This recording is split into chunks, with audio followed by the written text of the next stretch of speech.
What's up, everybody? Welcome to what used to be known as Common Grounds of Self-Determination, which is now, we are the South Star Classroom. Class is officially in session, people. Welcome to our new iteration. We got new branding coming. We will also be expanding on a lot of different things, making ourselves easier to find for consulting work, and just continuing to put young people first and putting quality education for Black and brown folks across the country. Today, I'm back at home in Oakland. That is what is behind me. I'm very happy to be here. It's a very bittersweet visit today, but I'm very excited about our show. Oh, and y'all, I don't know if I didn't mention, I meant to drop it into the group. My interview with Senator Nina Turner is now live on the Black Effect Podcast Network, where I'm talking about some education and stuff, man. And so I gave y'all a shout out. I don't know, I haven't heard the final edit yet, so we'll see how that goes. But I'm gonna throw it to O, man. I think O is gonna lead us through this piece, and let's get these introductions in, and then Omar can tell us what the big issue of the day is. Right on, man. We're talking about quality. Well, why don't we just go ahead and do our usual loop around, say hello to everybody. Welcome to the South Star Classroom. What? Brand change. That's right. As our leader and doctor, a real doctor, ladies and gentlemen, constantly says, we are a consulting agency first, a podcast and show second. So we are here to bring you the vital news of the day concerning Black and brown education, our analytical take, but also discuss the fact that we are here to serve you and your communities. If there are needs that you have, ladies and gentlemen, when it comes to curriculum, when it comes to instruction, comes to culture, when it comes to organizing the mechanisms and the systemic solutions for your schools and your districts, we are here. We are not only well veteraned in this world, but you've got three gentlemen that stand on the grounds of quantitative success for several years. So we are here to help. But why don't we do a quick rip around right now and see how we all are at. David Castillo, the Beard of Knowledge, coming to us from Sandusky. What's up, man? How you doing? Sandusky, doing well, thank you. And excited to be here, excited about the rebrand. We're sticking with, Fridays at 3 p.m. Just to make sure that we're consistent. But yeah, the rebranding, Omar spoke to it, and so did Charles. We're reorienting ourselves both in terms of the kinds of work and services and advocacy and support that we can provide through our consultancy. Again, between the three of us, we have decades of experience, running schools, working with teachers, working with communities, working with school leaders and systems leaders. So excited about that. But also, more importantly, kind of flipping this idea of the North Star on its head and reframing the paradigm to now the South Star. So we're looking south. We're in the tropics. We're in the southern hemisphere. We are at, and we are speaking to the regions and the areas of this planet Earth, where most people of color are. And so that's the reframe, the orientation. So that is what we're hoping for, continuing to talk about Black and brown children and other children in our school systems that have historically been furthest away from opportunity. So we're going to keep pushing. Super happy to be here. That's awesome, man. That's right awesome. on, man. That's great. And I was slacking on camera duties. I mean, we gonna get our camera duties right. That one was on me just now. I like how you did that though, David. I like how you talked about what the South Star Classroom means, and I agree with everything you said. And maybe you should do this when you do your intro too, Omar. It's like what this term means. It means everything that David said, and also, man, just collective histories. This is a show by Black and brown people, and ironically, maybe not so ironically, we both of our cultures have roots in the South or Southern. And it's always been about the North Star and, like you said, flipping that on his head or whatnot. But as we're talking about this, for me, as being a Black person, a lot of those slave ships came up and poured in the South, whether it was Virginia or they came in different entryways. If you talk about like Latino folks and brown folks, when you talk about where those places are, they also tend to be South. And so we wanted to have a term that like took something and flipped it, similar to when I was as a kid when I watched when I was reading Malcolm X's autobiography, it was one of the first books I read from top to bottom, and then the movie came out. But they were talking about what white meant and what black meant. And it was like white had all these angelic and very positive things, you know what I'm saying? Whereas black was meant like all these bad and stuff like that. And when the way he flipped that for me the first time, you know, that was part of the inspiration around, you know, let's have that flip and let's kind of change people's paradigms. So that was a long introduction, but I'm very, very happy that we are now, you know, the South Star Classroom. I love to hear it, man. And Doc, where are you at, man? I'm in Oakland, man. I'm at the I don't know if I really want to say what hotel I'm at, but I'm in the Oakland hotel. No, it's fine. Don't nobody know me. I'm at the Moxie Hotel. It's brand new. Oh yeah, I know, right? But it's a brand new hotel here. It definitely feels more like that new Oakland than that old Oakland, which is very interesting. I have a very interesting feel about the city that raised me, man. It's very bittersweet, but the Oakland that I grew up in, it just doesn't exist anymore, or in very small pockets. So I just thought it was time. I haven't been here as much, but I will still be in Oakland. Energy Converters' main location is and will always be in Oakland. And so I'll be out here. I'll just have to get a hotel when I come. That's all. All right. So the fact that I love that you were like, I don't want people to know where I'm at. Ladies and gentlemen, Charles Cole, Dr. Charles Cole, a real doctor, celebrity. People going to be flocking now to the Moxie. Now our video is going to get all jacked up because I'm going to see 500 people in the background being like, Dr. Charles Cole, Dr. Charles Cole. I'll be like, oh, man, come on now. And then I'm going to see my girlfriend back there being like, girl, what are you doing out there? Oh, man. Another one bites the dust. The South Star Classroom, ladies and gentlemen, is something that I love because I love paradigm shifts. When everyone talks about the North Star, and, you know, the North Star has both biblical references and is a consistent moniker in what is guiding us, but much how Dr. Charles Cole eloquently talked about the autobiography of Malcolm X and that dichotomy between North and South. The Southwest is my home. The South is home to not just ancestral Blacks, but Mexicans are of the South. Mezclado. Mexican means the mixture between Spanish and indigenous blood, of which we have been traditionally from, you know, honestly, like at least in the mezclado world, Mexico and below, but let's not forget about our Native American brethren here in North America. So when people constantly reference the North Star, and this is the North Star, and we're guided by that, where has the status quo gotten us?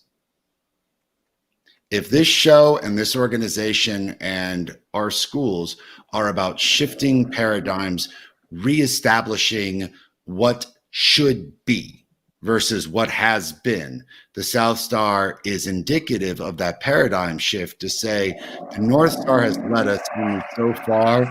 Ladies and gentlemen, it's time for the South Star to lead us in a new direction that is cognizant of our ethnic background, cognizant of our race, cognizant of the needs of Black and brown kids, and not just cognizant of it, working diligently to solve it. So that is why we are here, and that's why we're in a consulting group, and we're excited on today's topic. We're really excited.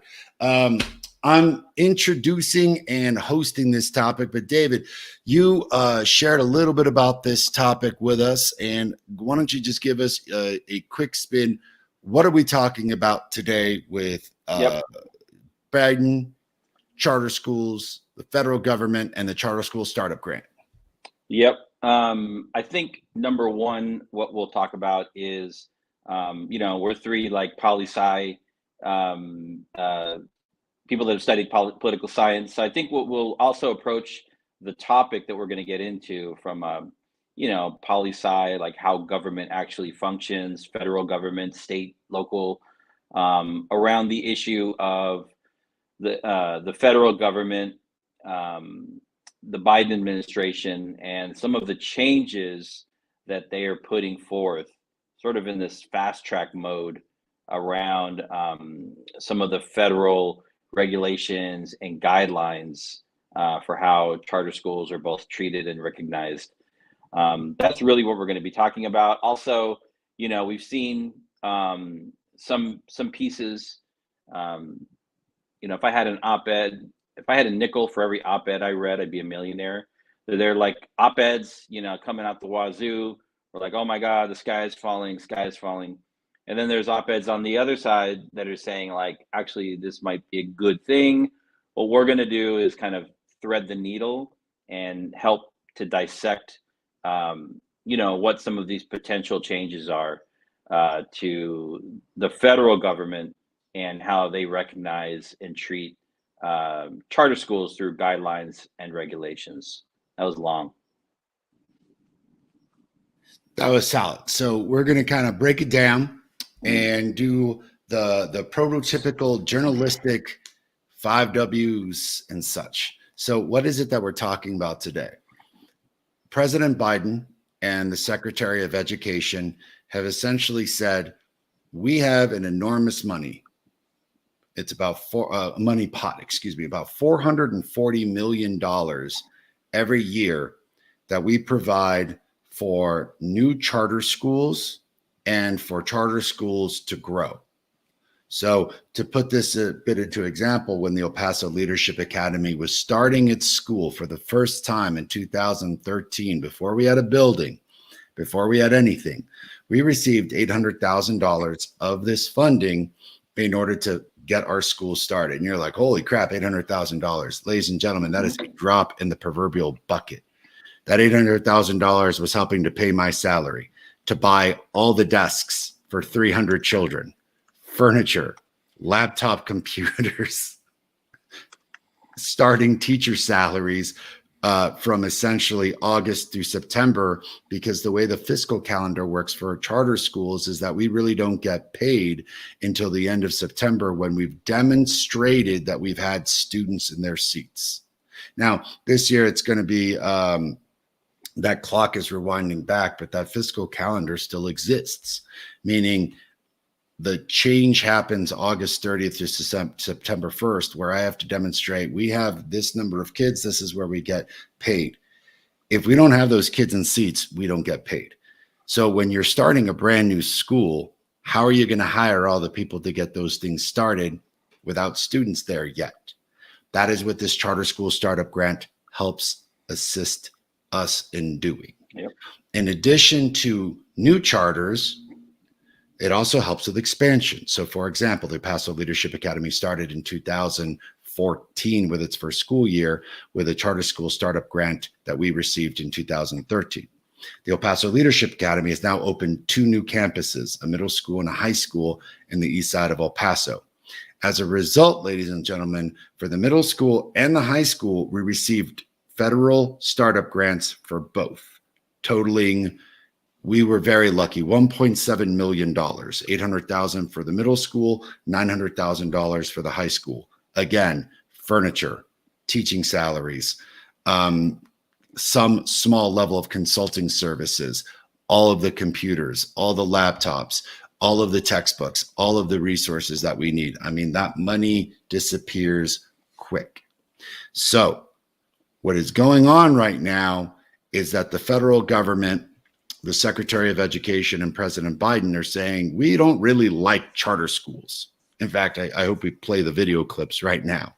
So they are reevaluating not just the money that they're giving to charter schools, but the necessary steps it's going to take in order to acquire that funding. Now, let me make this very clear, ladies and gentlemen. This is really going to be a charter school heavy show. Given the fact that I feel very emphatic about the positivity of charter schools. I think Dr. Cole feels good about the positivity of just good schools. And David has worked in both charter and public sector, at least in the realm of charter schools for this discussion. A school like mine that is top ranked, working with low income Latino kids, servicing the community in a way that is not been done for the last 70 years in this community, is a prime example of a school system that's going to be penalized for being a charter school with these federal grants in order to continuously operate new schools and continue to open. So they're going to hit us up with money. That is how they're going to affect us. Now, there are details, and we're going to get into that. But the proverbial why could be is that, ladies and gentlemen, as always, we're coming up on midterm elections. Politics always plays a part in this. Midterms are coming up, and Biden and the Secretary of Education are looking at the support of the teacher unions and saying, uh-oh, we need as much help as we can get, fellas, because I think we're going to lose our behind to the Republicans. Oh, damn. Cop chase and criminal action scene happening in Oakland in the background of Dr. Charles Cole's Moxie Hotel. I don't know if you just heard that. But you know, the funny thing is, I didn't even think I didn't notice it. And I was like, what is he talking about? I was like, oh, I came off mute. Like, I didn't even notice it. It's just somebody was making it to the light. That's all. That's how urban it life, here. Man. I like it. That's how it sounds. And just real quick, one technical thing. I have the videos, but if you have a link for the videos, David, it's not letting me play those copies. It's not letting me share those copies. But yeah. Okay. So I got it. So Omar's doing a great job of breaking down the article though, so we can bring the audience into it. Like, so basically what I'm hearing as somebody who didn't read the articles, y'all, is like the administration does not necessarily love these type of schools.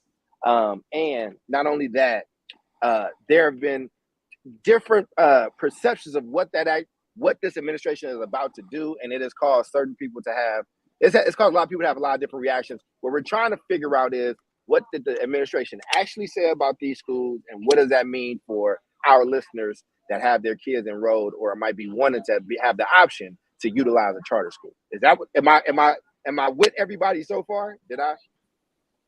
I'm making sure I'm hearing it right. Very much so. I'm slow, so you got to tell me things a few times. I like how the doctor's saying that he's slow. I'm very, brother. Amongst us. Very.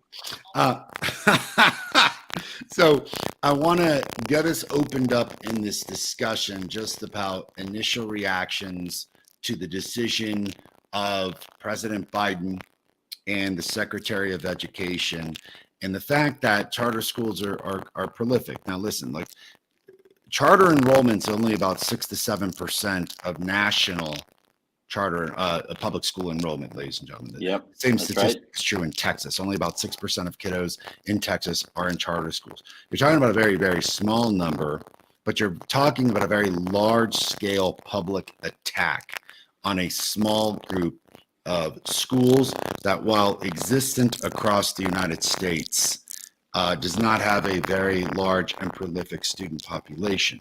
But for those students in charters, it is a very prolific choice for them and their parents. So I want to pass this over to David, get kind of initial thoughts, and then I can kind of guide us from there. We'll go to Dr. Cole. Yep. Yeah, thank you. I think first off, what I have to offer is, regardless of any changes that might be made by a democratically elected administration, whether they be Republican or Democrat, decisions that they make impact members of the public, right? And in this case, our focus is on the impact to Black and brown children. Okay, so that's number one. Number two, I would also offer that while charter schools overall represent a pretty small piece of the pie, if you're in LA, if you're in Oakland, if you're in New York, if you're in Chicago, if you're in El Paso, if you're in certain areas, certain markets where the larger urban systems have, historically not supported, effective and safe learning for children, charter schools are a lifeline. So that, like, charter schools are 8% of total enrollment. It doesn't matter. If you're in one of those markets where you can't afford private school, a charter school is a lifeline. It's 100% of your opportunity, right? And so I think we're, for the purposes of this call, or not this call, but this show and our work, we're talking about Black and brown children, mainly in larger urban cities in the United States of America. That's number two. going back to my first point, and I'm going to ask for some support here from the doc. You know, like I said, we've got some pretty significant changes that are coming up, possibly. And what we have now, I have a couple of video clips that I'm going to ask the doc to share in a second here. I believe this is, and I got to do one at a time, David. Yeah, you do one at a time. Okay, we'll do one at a time.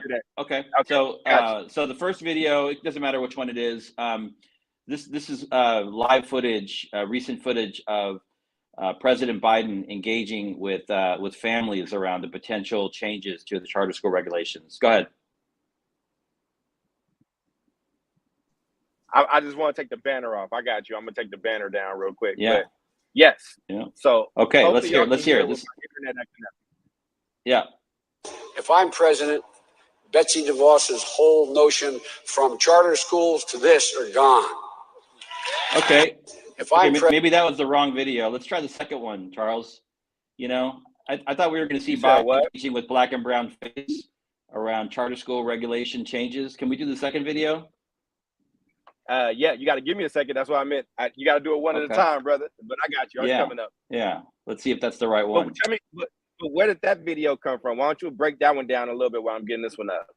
Well, we were hoping to find footage of the Biden administration and Secretary of Education Cardona engaging with families that are going to actually be impacted by these changes, right? That was the wrong video. Gotcha. So maybe let's see the second one. Maybe this is the right video. Okay. Maybe. I am not a charter school fan because it takes away the options available and money for public schools. Okay. I am all right. not a there charter school fan. Oh, you didn't need to hear it again? I mean, I can play it again. Maybe it's in there. Hold on. Let me see. He might be in there. Hold on. It takes away the options available and money for public schools. I thought charter schools were public schools. What are we talking no, that's about? it. So apparently, maybe we got our wires crossed. I thought we had footage of our federal government administration engaging with black and brown families about changes that are going to impact their children. Maybe they didn't do that. So instead, we get President Biden dunking on public charter schools. That's it. That's what I got. Yeah. Sorry. I mean, it's interesting though, right? Because his whole play is around strategically trying to get, love from the unions. And unions' number one anger target at this point right now is charter schools. It's not failing schools. It's not actually failing black and brown students or poor students. It's not like the inadequate level of public education, right? No, their number one issue is this thing that can actually, give people options and only serves a very, very small percentage. And you got to start asking at some point, Omar and David, like, why are you so preoccupied with something that has such a small market share? And part of it is, instead of the shitstorm you have in your hands right now, you're saying, oh no, but there's a flashing light over here. There's a flashing light that we need to pay attention to. And I think it just takes accountability off of them and America's schools. Yep. Yeah. And you can clearly see that the system is broken because, these changes are potentially, will potentially have a significant impact on, charter school growth in regions or markets or areas where, children need these lifelines, right? And for the federal government, even for the Secretary of Education, who, has been quoted around the importance of school choice, making these kind of, fast track, processes, obviously being hand fed, language, talking points from labor, right? And so I think it's just an example of it's an attack on black and brown children. And I think for me, as a Democrat, somebody who may or may not have voted for Biden, I think it's shameful that he shows up like that and he says the things that he does. I think he sent his own kids to private school. I don't blame him for that. But these people that are making these decisions are so far away from the lack of opportunity and the educational deserts, and in many cases, the pain that so many children suffer as a result of not having access to quality schooling. And I just, I'm going to call out the disconnect every time. I love it. And I want to, yes, sir. Am I still coming in staticky? Mm-hmm. You are. Mute yourself real May quick, have and to then just change try. microphones. Yeah, and if you got to, you just pull out your mic and use something else, because it's I think your mic just isn't all the way plugged in. You're So bugged, you can man. try The to plug federal it all the government's way in bugging again. you. You're bugged. You've been I compromised. mean, let me tell y'all what happened with Omar. He ran for that big old office, and then he got on their radar. So now we can't do our show without technical difficulties. That's what it Straight is. compromise, brother. Damn you, You're Omar. compromised. And I had the good mic today. I think the mic is fine. I actually think it's you, but I'm just gonna tell you, I think you have to. You just didn't have the cord all the way in. I know that's static, but instead of confusing you on camera, I was like, well, just pull it out. We'll just use what you got. So, but No worries, but man. what is All your right. take Well, on that? I'll continue with just al dente here with the computer mic. So one of the comments that Biden said that I want to kind of reiterate and come back to is that ultimately that charter schools are taking money from public schools. Yeah. All right, let's just get back to basics here. Charter schools are public schools. They are publicly run. They are free to attend. Despite as much as the unions try to say that we all discriminate on who we take in and we start cherry picking students, that is, for many of us, not true. Simply saying, hey, we are a free school. Many of us, and we'll get to this later, are nonprofits. In fact, for-profit charter schools are illegal in the state of Texas. My school is a nonprofit entity, a 501c3. That means all the money's got to go back into the organization and for the kids. The money that we take in is minuscule compared to the money that traditional schools will take in. And I want to point out a couple of hypocrisies that President Biden doesn't seem to know anything about, that he should get more well-versed on before he goes, flapping his gums about what's best and what's not. If you live in an affluent area in this country, so that means that your neighborhood's rich, the local schools in that area are pulling together those property taxes in order to ensure that those schools are well funded. Now, that is the way that the system currently works. So any person with economic means can pick up and move into that neighborhood or into that city, and boom, well-funded schools.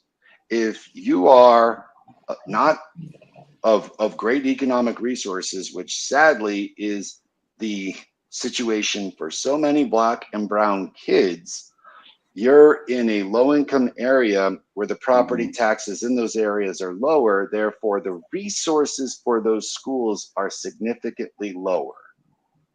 So I'm sitting here talking about listening to the president about charter schools robbing, and it's so funny because there was an act called the Robin Hood Act in Texas that was tried to pass, that they attempted to pass, that basically said, yo, this is bogus. These rich schools that have all these resources because of the property taxes, this needs to be shared with the low-income schools so that they have the resources, that we can pay for good teachers, so that the low-income kids can get as equal an educational shot as the high-income schools. Not only was that law stricken down in Texas vehemently, but what neighborhoods in Texas did as a workaround was then create their own school district. So Highlands Ranch in Dallas, that's smack dab in the middle of Dallas, it's my favorite example, created their own school district to essentially say, our money. We're not going to share this with Dallas. We're rich. We want it for the rich kids. That's why we moved here. You're not going to steal our money. So we're going to create our own school district. Westlake and Austin did the exact same thing. There are examples of this across the state and across the country. So let's just get down to bare facts here. When you talk about robbing money, I see our money that we're using to fund low-income students, not only absolutely I'll take that money because your billions of dollars haven't solved what I was able to do personally with our school for pennies on the dollar. But then you don't want to talk about where, you know, you're robbing Peter not to pay Paul in so many other districts in this country. And the hypocrisy is staggering, gentlemen. You know what though? I think the point that you made is actually a really good one.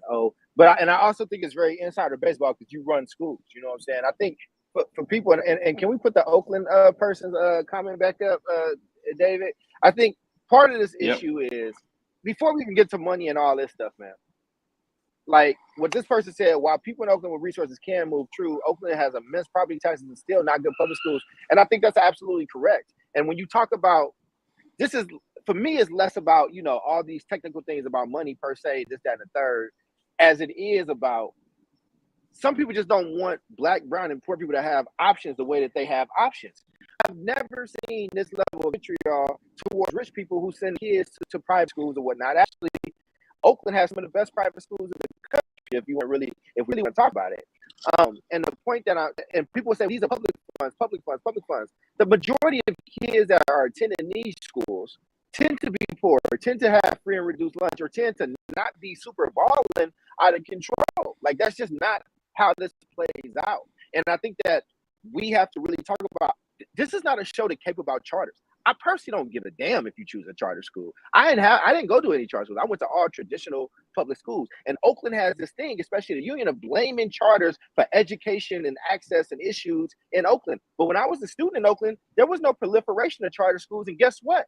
These schools still sucked. But we're talking about an entity in the teachers union that never takes responsibility. It's always somebody else's fault. It's always the sob story. And while some of that stuff is true and valid, teachers should be paid better. They should be able to work in safe conditions and all that stuff. But at some point, we also have to take responsibility and say, well, we also got to do better. We also have to produce better schools that young people want to be at. We also need to be innovative. And I think as long as districts are afraid to innovate and try new things, they're going to continue to lose out on people. You can try to bastardize and cripple the charter sector if you want, but something else will form, especially in this post-COVID world where people have learned how to make do. And I want to give a shout out to the Oakland Reach, and let me tell you why. The Oakland Reach, and here ran by Lakeisha Young, they did something great during the pandemic, and schools were closed, this, that, and the third. They got sick of it, and they were just like, listen. Whatever they got going on, them other people got going on, but our kids still need to learn. Our babies still need to learn. And they stumbled upon building a hub, and they improved during this time. And kids had growth without teachers, right? They had growth at home with their parents and off of their hub. So what I'm saying is, don't tell me what God can't do, and don't tell me what our people can't do. This is a larger conversation about determination and what we're able to do for ourselves as a people. And I'm tired of people always trying to. Don't make us a victim. Like, don't make it like a victim. Like you can actually acknowledge what the oppression and the things that we've gone through without this over victimization, this over patronizing notion that we can't make decisions about what we want for our kids. And when we ask for quality, that somehow we're just mistaken. Somehow if we just put our love and faith in the system. I'm not sacrificing my kid or any kid I love to any system. Period. You don't own them. You don't get to have them. And so I just wanted to make that part clear because I loved everything you said, and I know that there was also some people that like run schools and work in that sector that's like, hell yeah, I get that. But I know also there are some people that just are like pedestrian to a lot of this stuff and just want the best education. Charter schools are not the boogeyman. Charter schools are not the boogeyman, and education has been struggling in this country for us for a very, very long time. But when it's a charter school, it gets exasperated in a much different way. Yeah, we had some comments coming in from Nicole Johnson, kind of breaking down, some of what I was getting at earlier on in the show about, the federal, state, county, city, localities, and how they all function in and around education. And I feel like her comment connects to Dina's earlier comment. I lived in Oakland for many years, and I paid, man, if you own a home in Oakland and you look at for everybody that watches this show or that's going to watch this show, if you live in Oakland, California, and you own a home, look at your property tax bill that you pay, and you're like, what do you actually get for all of that? So you do, there's bonds, there's local tax measures, there's parcel taxes, there's school measures, and it adds up to millions and millions and millions of dollars for these localities, which I think if people want to vote for them, it's fine. But then on the backside is like, where is the accountability for how the local governments are utilizing these funds? We started the show talking about federal charter school grant money, but we can talk about local too. I lived in Oakland for many years, sent my kid to a charter school, and I paid a local parcel tax measure called Measure G because I own a home. And that money did not go to fund anything at my kid's school because it's a charter school. It only went to the school district, So I think part of this conversation is just like us opening up this communication and awareness for people around funding. We could probably do a whole other show about the pandemic funding and what's happening there. But I just think it's an interesting thing to think about, from like your locality to your county, to your city, to your state, and then to the federal government. And right now we're talking about the Biden administration and the Democrats in mass, basically, putting charter schools out at the federal level, hanging us out to dry, without talking to the Oakland Reach, without talking to the powerful people movement, without talking to all the different National Parents Union groups that have formed. Right? It's like, if you're going to make Memphis changes, Memphis Lift is up there. Families Empowered in Texas. If you're going to make changes and suggest changes and do a fast track, kind of backdoor deal without engaging parents, that's immoral, right? You have to talk to people that are going to be impacted by these decisions, not the people that fund your political campaigns. And that's what's happening right now. And I would say it's grotesque. Yeah, I want to comment on some of that accountability component right there. So what David was talking about is that if you're going to change the landscape of funding for, again, we're only 6-7% of the national pool of charter school kids, but 6 to 7% of all the kids in America, that's millions of kids. So you're affecting the lives of these children who have chosen this, parents who have chosen this, without even discussing things with them. Who were you talking to? Clearly, you were talking to the unions. Clearly, you were talking to the folks that are running the 94%, 93% of the public school sector.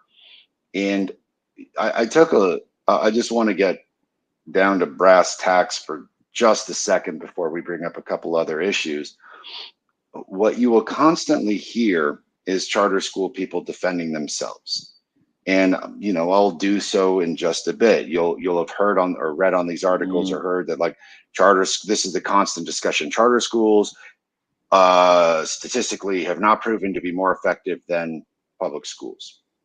I want to tell you the lies behind that statistic and the just egregious nature of that like blanket spattering of nonsense. So sure, you can take any system as a whole and look at it. So why don't I take traditional public schools for just a second and look at it as a whole? Everyone in this country in education is misinformed about something.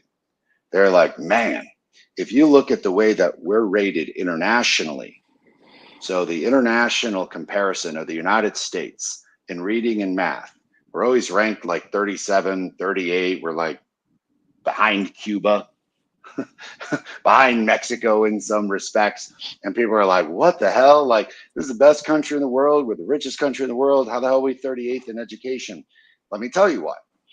And what people often point out to is that, like, look at Scandinavia, Sweden, Finland. That's the way we should be doing education. They're just crushing it. They're doing so well out in Scandinavia. if you compared apples to apples, meaning let's compare the rich kids and the middle income kids in Scandinavia to the United States, just the middle income, just the rich kids, we are whomping the world. We're number one, number two in terms of scores, educational outputs, income, the whole bracket. We're just absolutely trashing everyone worldwide. You want to know why we're 38th? Goes right back down to the South Stars classroom. Low-income kids. This country has fundamentally failed to educate low-income children, many of which happen to be Black and brown. So that is why we're 38th, because you start incorporating how poorly this country is done with low-income children, how much of a failure factory they have done, and ignoring the needs of low-income kids and Black and brown kids, and that's where you're at. So when you start talking about charter schools, and they're like, man, charter schools are a whole lot doing crap, start breaking down the statistics, ladies and gentlemen. Mm-hmm. As a whole, sure, because charter schools are servicing kids from all kinds of income domains all across the country. There are some for-profit charter schools that exist outside of Texas that I'm not big fans of. We'll get to that later. But if you start breaking it down, Stanford did a great study that demonstrated that charter schools as a whole, forget about the high-performing ones, have basically done better for English as a second language or emerging bilingual students than traditional schools have ever done. Now you start looking at the charter schools that are high-performing, we are smoking every traditional school in every single trajectory possible. We are decreasing the achievement gap more than traditional schools have ever done, if not fully eradicating it. We are the highest performing schools in low income neighborhoods, period. They don't talk about that.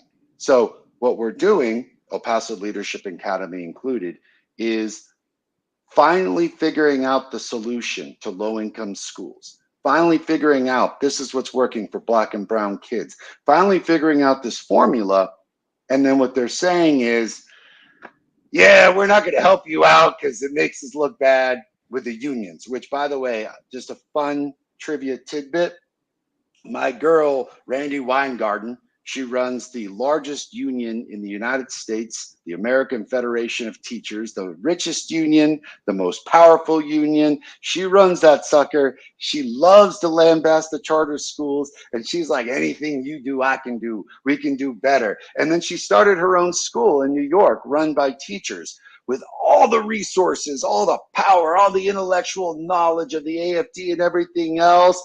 Failure, closed down. I can't say that word. A poop factory of performance, ladies and gentlemen. Meanwhile, El Paso Leadership Academy, our humble little school, smoked their school. So this is the hypocrisy of politics, ladies and gentlemen. Does it care about our Black and brown kids? Does it care about actual solutions? Does it care about pushing the needle forward for solutions? Or is it simply caring about the political machine in order to get elected? I mean, I think, yeah, man, I love that breakdown. Part of this too is one of the things about our show is we also offer things that people can do. Like, so what if people are worried about their schools, they're worried about the sanctity of having these other options. And even if you're a traditional parent and even if you don't like charter schools, but you also just feel like, yo, see, here's where we make a mistake, fellas, and not necessarily us, but just this whole reforming type world and space and all that good stuff, right? We play that politics game too, and we'll talk about seats, and we'll say something about quality, and we'll say some high pollutant type of topics. And the other side has learned really effectively how to bastardize those statements. So for instance, when we say, if you ask somebody, how do you feel about charter schools and quality and the expansion of quality seats and market share and this, that, and the third, right? And we're like, you sound like the devil. But if you actually if you talk to people and you say, hey, parent, who should have the choice in where your kids goes to school? Should it be you or the government? Should it be you or that system or that district? And most parents, regardless of how they feel, regardless of political affiliation, regardless of race and color, regardless of income level, are going to say, no, I should. I should be able to have some type of choice in that. And that's where this conversation has to be taken back to. So when Biden is saying these things which are blatantly not true, you cannot steal something that belongs to you. Money does not follow a system; it follows a child. So charter schools can't steal money from districts because that money, what they're talking about is this thing called ADA, but there is a certain amount of money that is promised to each child when they go to a school. And what it is when people say, I don't want to go to that traditional school no more, I want to go to this charter school, the charter school's not stealing that money. The money is following that child where that child goes. So the language is fallacious just from the onset of the conversation. So we have to make sure people are even talking about this in an honest way. That was not an honest display of the facts. Yep. Yeah. I mean, I think I want to go back to the point of, it could be the federal government. That's what we're talking about right now. It could be a state coming out of Austin, coming out of Sacramento, or it could be, something coming out of a locality. Again, when politicians are going to propose changes to regulations, laws, guidelines, whatever it is that are going to actually impact children, I mean, they've got to ask those people, and they just haven't done it in this case. And it's not shocking; it's kind of expected, but it's actually really disappointing, especially considering that I just don't think that it's good practice for a political party called the Democratic Party. The other thing about the the fact that charter schools, and again, I'm with both of you all. Like I don't support. I could say we as a trio do not support like failing charter schools. Charter schools are not all meant to live in perpetuity, right? If you're not serving children of the community, you close. That's how it is. No hard feelings. It happens all the time. And so I think the flip side of that is nobody is ever forced to attend a charter school. So there's something different. You can look at outcomes, but I mean, one of the biggest outcomes is the fact that, with 8% of public school enrollment in the country, those are families that are actively opting to choose into a public charter school or a network, right? As opposed to being assigned via your address. I think that is fundamentally different. I think, I appreciate Omar's example of, I want to call it some of the hypocrisy too. The charter school that the UFT or AFT attempted to run and did not run successfully. Our current, in California, the current president of the California School Board, Linda Darling Hammond, out of Stanford, you might know her, Omar, and Charles. They ran a charter school about 10 years ago too, and you know what happened? It got shut down because it wasn't serving kids, right? So some of this like anti-charter school legislation, the places where it's coming from, I was like, you actually haven't even done the work yet, so you don't know. You don't understand the power that charter schools can actually bring to the table in terms of changing the lives for children that are furthest from opportunity. So it's a lot of hypocrisy. I'll end this little piece on reiterating the idea or the concept of showing respect to not systems or not special interests. When you are doing this work, if you are going to make a change, if you are going to create some kind of systemic change or modification that's going to impact young people, you have to talk to them. You have to talk to their parents, their families, and their communities. And in this case, with these changes to the charter school regulations, they just haven't done that. We looked for footage. We couldn't find any. All we found was footage of Joe Biden dunking on charter schools. He's got no business doing that. Sorry, Joe. That's what's up, man. So I want to kick it over to Charles in a second, but before we do final thoughts, I want to just give a shout out to everybody on the show today. The comments were great. Thank you so much for bringing them in. Alonzo, great to hear from you, man. Thanks for telling me about the microphone. Always a pleasure to see you. Kanisha, Toya, Nicole, we're so happy to always have you here. Dina, thank you for consistently making the conversation richer, adding your expertise and your opinions. We're happy to hear from you. We're gentlemen, we're already at minute 50. So I think it's about time to wrap this bird up and kick it over to Charles. Why don't you get us started, brother? Oh yeah, man. Well, one, just very happy to be here with everyone today. And I think, it's a larger conversation, right? Do I hate Joe Biden? Absolutely not. Am I disenfranchised, like disenchanted with this president and this presidency? Yeah, I am.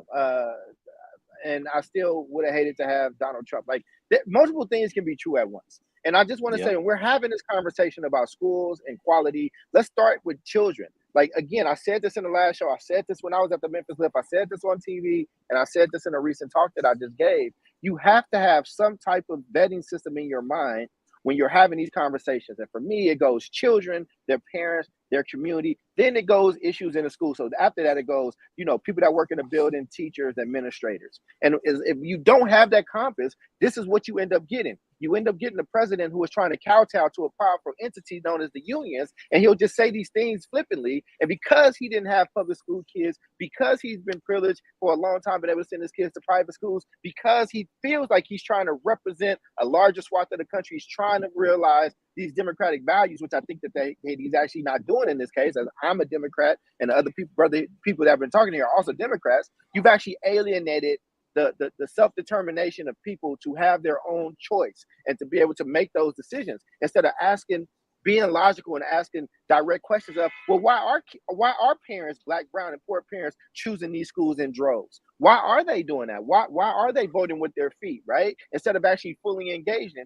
because you're afraid of this entity. So in my final thought, I just want to end by saying, for you all listening, you do have some power. It is on you to have these conversations. It is on that teacher that takes all the love when they say, hey, raise your hand if you're an educator in the room and you work at a charter school. But then they say something about charter schools negatively, and then you hide your hand because you want to be accepted as opposed to speaking truth to power. I don't like any school system that's hurting kids. I don't care what system you choose. If you Black, brown, and poor, you got to be ready to fight like hell anyway, regardless. Even if you got all the money in the world and you send your Black kid to a private school, guess what? They're going to run into some issues. The traditional school going to run into some issues. Like, the charter school is definitely going to run into some issues. And so I'll just end it with that and just say, we have to learn how to think for ourselves. We have to be a little more sensitive or force sensitive when somebody is trying to take your rights to choose away. And so, it's your kids' minds, and you should be in charge of it. So with that being said, I'm going to pass it off to these folks. Well said, man. David, the beard of knowledge. Yeah, I want to, two things. Thank you for tuning in, Corey. Corey's got a comment here. And I think we talk about this often. Like, we're not charter cheerleaders on the show or in our work. We are cheerleaders of quality schools that are actually demonstrably serving children that have historically not been served by any kind of system, right? And so I agree with her point there. Thank you for tuning in. I think the other thing is, kind of going back to how we started the show and the shift in branding from Common Grounds for Self-Determination to the South Star Classroom. One of the areas of service that or some of the areas of work that we've all done, Omar, Charles, myself, is in the realm of political advocacy. And I think what we're seeing now in this moment is, you could look at the thousands and thousands, tens of thousands of charter schools that exist and their leaders or their systems leaders, regardless of where you are or what kind of school you are running or how long you've been doing the work for. Something I've always told, people that I've worked for or with or have had as clients is that if you're running a charter school, that is a political act. You have chosen to move away from the larger, dominant, traditional public school system to operate an independently run public charter school. And there's a political thread in that, and that you can't just run a good school. Omar knows that. Charles knows that.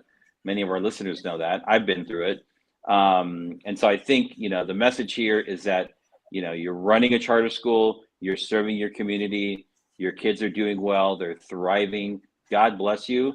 And you also have to understand that you've got to pay attention to, these, I'll call them attacks that, will come from behind, above, below, in front, sometimes disguised. And you have to be savvy to that.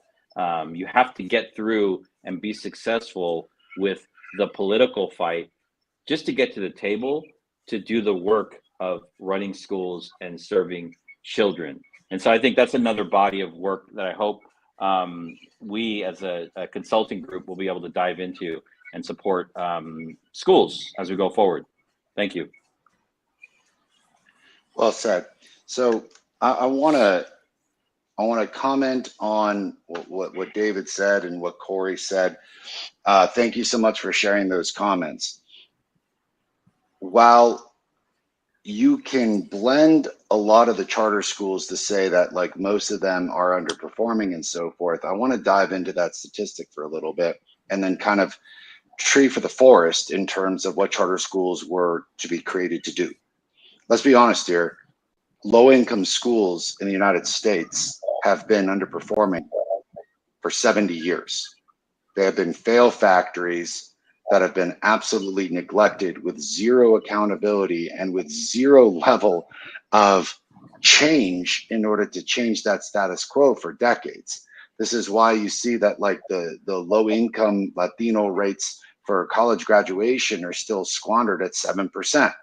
Because had the United States and these schools actually done something 70 years ago, charter schools wouldn't be necessary. But this is the consistent conversation that we have about charters is that, well, they're doing this, we're doing that. Let's get back to the forest and the trees. Charter schools were designed to try to solve this problem. They were laboratories of innovation to say these places can be a different choice for parents in order to solve a problem that the public school system has not solved to this date. And the problem overall is that let's forget about the low performing charter schools. They have their accountability, they'll get shut down. The low performing public schools won't, so they'll continue to squander the opportunity that our Black and brown kids are hoping for. But let's look at the high performing charter schools that are solving this issue. Where is the attention, the love, and the precision of cooperating with them to incorporate those ideas into the public school so that we don't need the charter traditional anymore? The charter schools have served their purpose of devising solutions that could be used across the country, especially for low-income kids. It's this kind of myopic argument that Joe Biden is making, the myopic political dog crap that Ravage and Weingarten keeps spewing that disallow exceptional charter schools from working together with traditional schools to fix the problem. And that's all I've ever wanted, was just to work with traditional schools, figure out the solutions, and move forward. But we're constantly stilted in this political quagmire, this political fight. My boy Alonzo talking about Mike Tyson. Man, yeah, I feel like I am getting knocked out by Mike Tyson on a consistent basis in the educational world, just getting sucker punched left and right because I'm just doing my job well. So I think in the term of this discussion, we have got to consistently dissect it and be like, for our listeners, for those that are working with the South Star Classroom, for those of us who are interested in making educational change, how do we separate the political nonsense from the excellent work and then come hire us to do that excellent work? Because that is why we started the South Star Classroom, ladies and gentlemen, to dissect the BS from the reality and make a change for our Black and brown kids in this country and in our communities. So And yeah, and with just that as being we said, part out, I got you. Oh, I got you. I'm because I got to do a better job of promoting thanks, all the man. stuff. Please. I'm working on it. It is all me. These guys do a really good job of promotion. So yes, we are now the South Star Classroom. I will work and get us a website, but basically we do consulting work around building equity, getting coaching, doing reports, and making sure that you actually have high quality education and good environments for black, brown kids and poor kids across this country. And also, you should definitely check out. I was interviewed by the one and only Senator Nina Turner. That episode is now currently up on everywhere you can get podcasts. They are the podcast is called Hello Somebody with Nina Turner. So it's a much different vibe.